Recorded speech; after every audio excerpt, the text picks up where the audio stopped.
So introductory settings on the ventilator. Some of this is ventilator mode dependent, but let's just start with, let's just say you have a patient, stick figure person number 1, who unfortunately has a really bad pneumonia, so they end up on a ventilator.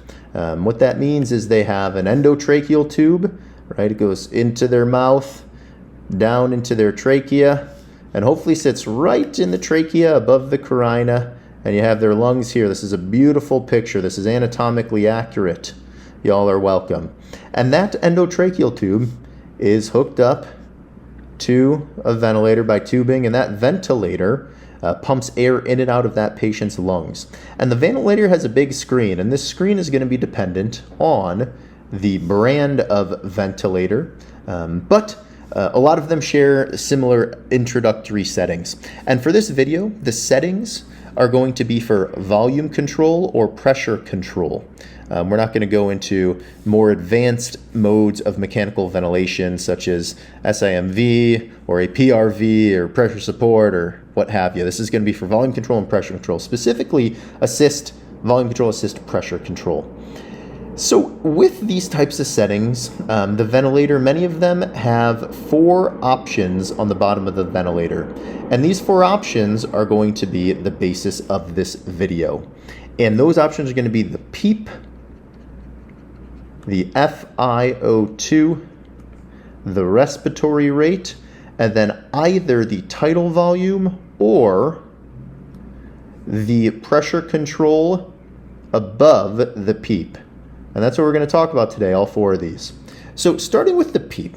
The PEEP stands for positive end-expiratory, one too many E's, good for us. Positive end-expiratory pressure.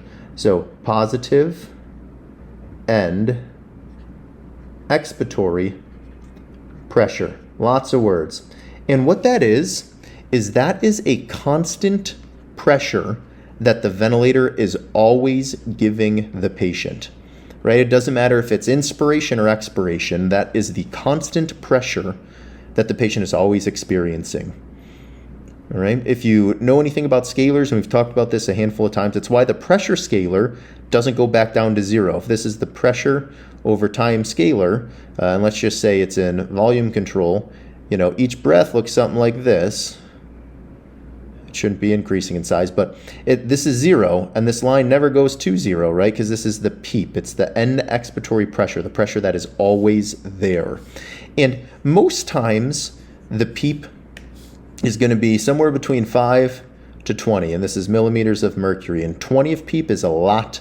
5 of PEEP is very minimal. And you can go less than 5, but it's not common. 5 is usually the smallest amount of PEEP that you will set. And the PEEP helps with oxygenation, all right? If someone is hypoxic or they have low oxygen, increasing the PEEP may help them improve their oxygenation, all right? And we'll talk kind of more about that. The FiO2 is the fraction of inspired oxygen, right? FiO2, fraction of, I guess I don't need to do that for every single one, huh? Fraction of inspired oxygen. And this is the percent oxygen that the patient is getting with each breath. And if we think about what this really means, atmospheric oxygen, just what we all breathe in at, I guess, sea level, is 21% oxygen. So on the ventilator, we can set the oxygen anywhere from 21 to 100%. Right? Because 21 is just atmospheric oxygen. Many people don't go less than 40%, but you can. There's no reason you can't.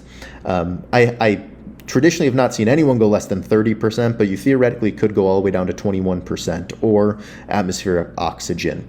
And this also helps with oxygenation, right? If you are hypoxic or have low oxygen levels and you have to go on a ventilator, we can increase the amount of oxygen you're getting with each breath all the way to 100%. Right, up from 21%, which is what you're breathing on room air. All right, the respiratory rate is the number of breaths you're getting per minute. So someone who's just existing out in the world is usually breathing somewhere between 12 to 16 times per minute. But you can set the respiratory rate at whatever you want.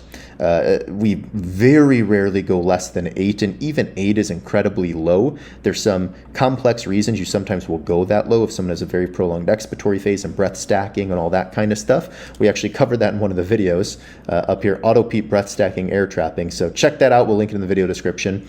And the respiratory rate can go as high, most people don't go above 32. Not to say, you can't, but you probably shouldn't, because again, you start to get breath stacking things. 32 is very, very high.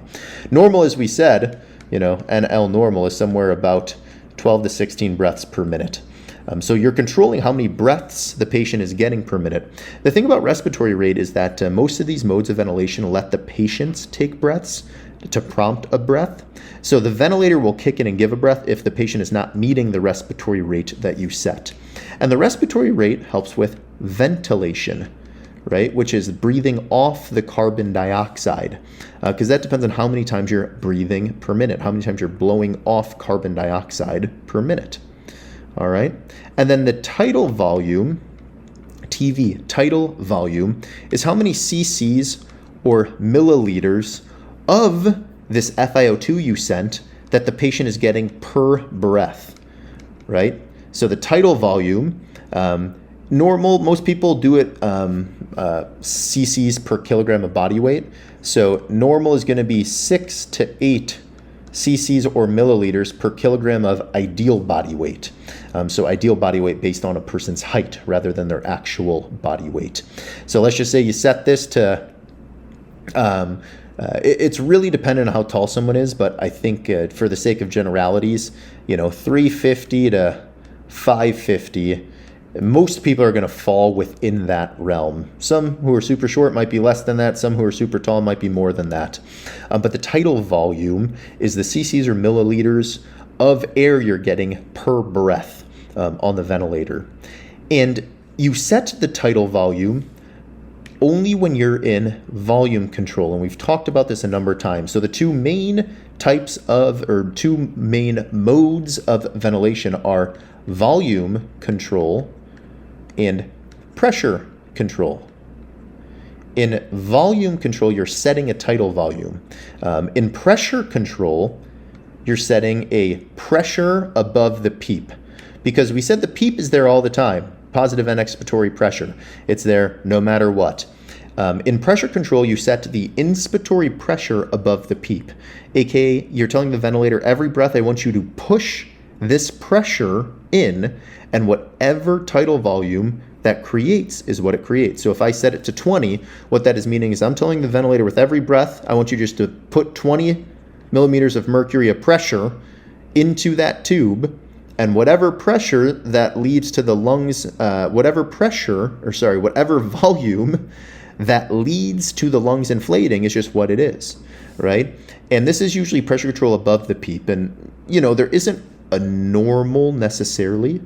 You typically don't want to go for both PEEP and pressure control combined, so adding these together above 30, but you can. It's not a law you can. It just might cause some barotrauma and things. So that's pressure control above the PEEP, or the inspiratory pressure is the millimeters of mercury that the ventilator is pushing with each breath.